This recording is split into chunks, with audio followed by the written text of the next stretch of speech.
Hey,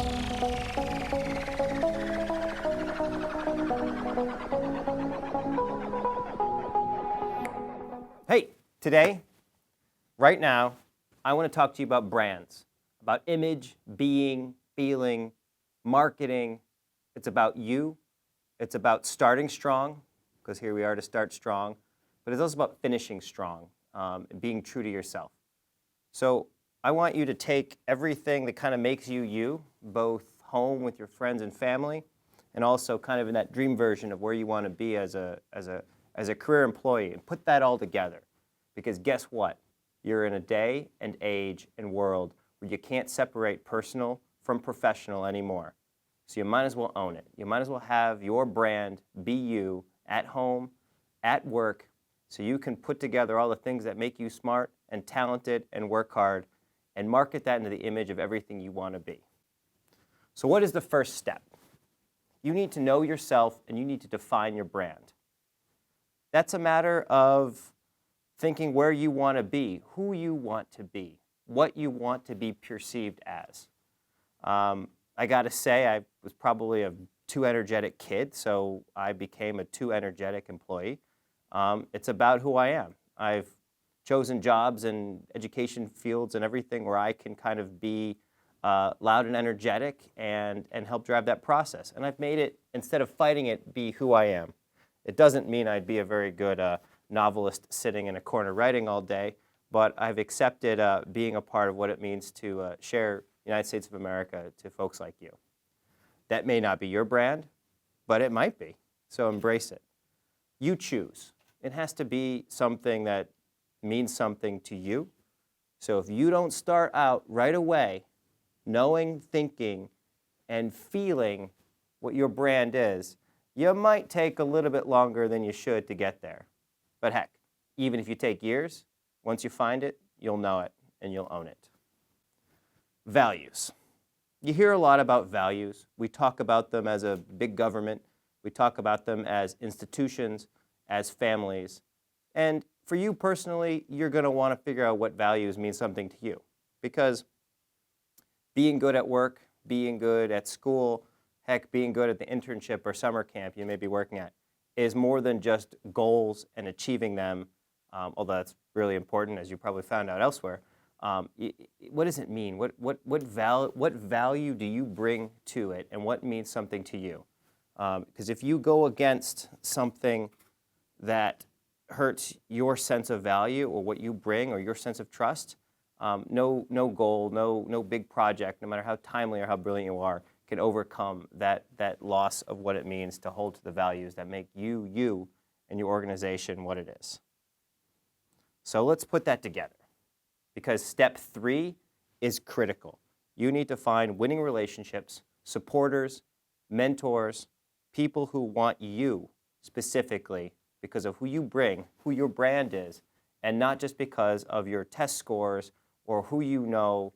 You want to be in and around folks who at least don't interfere with this brand and the sense of values that you're bringing. And yeah, maybe that means you make some tough decisions, but that's part of growing up, being an adult, and defining who you are, because it's up to you.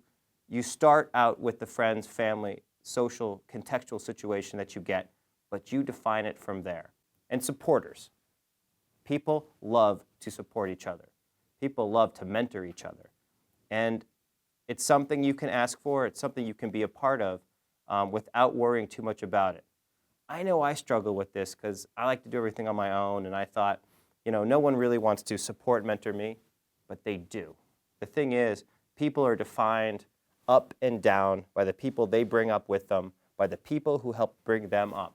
And they form a coalition of people that they can take pride in and that they can work with, sometimes over entire careers, and sometimes jumping different fields and careers as well. It could be someone who knows you or sees your brand or sees the values that you represent at a side angle, steps in, and is able to jump in and make sure that you redirect into a different type of career field, or give you that out-of-nowhere support in a resume that makes just the right set of difference.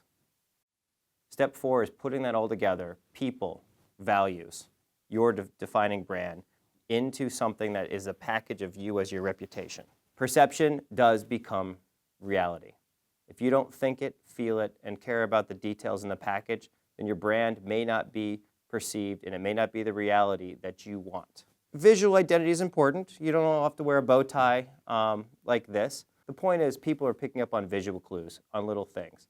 For me, it was important that you step into an area or something and someone says, that guy's going to be a little different, because I want that to be part of my brand. It may not be exactly the thing you want, but it's something to think about. So the final step in bringing this all together is securing trust. Trust, accountability, totality. You can make mistakes along the way. You certainly can make work mistakes because almost always someone is there to fix it, and if you're able to catch it yourself, all the better.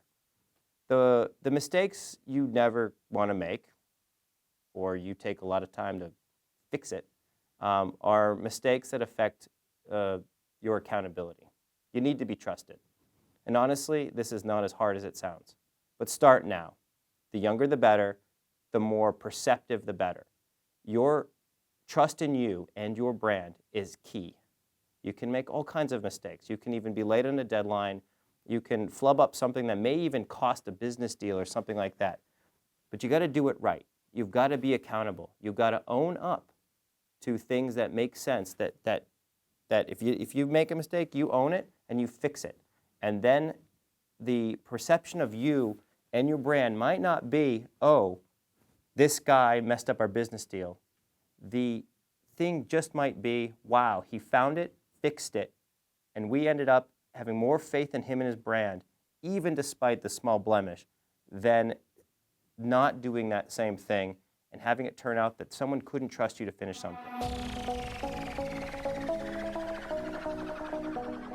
I want you to think about this right now and get excited, because wherever you are in the course of your career, and just knowing who you are, that personal brand is just as important as the professional brand you want.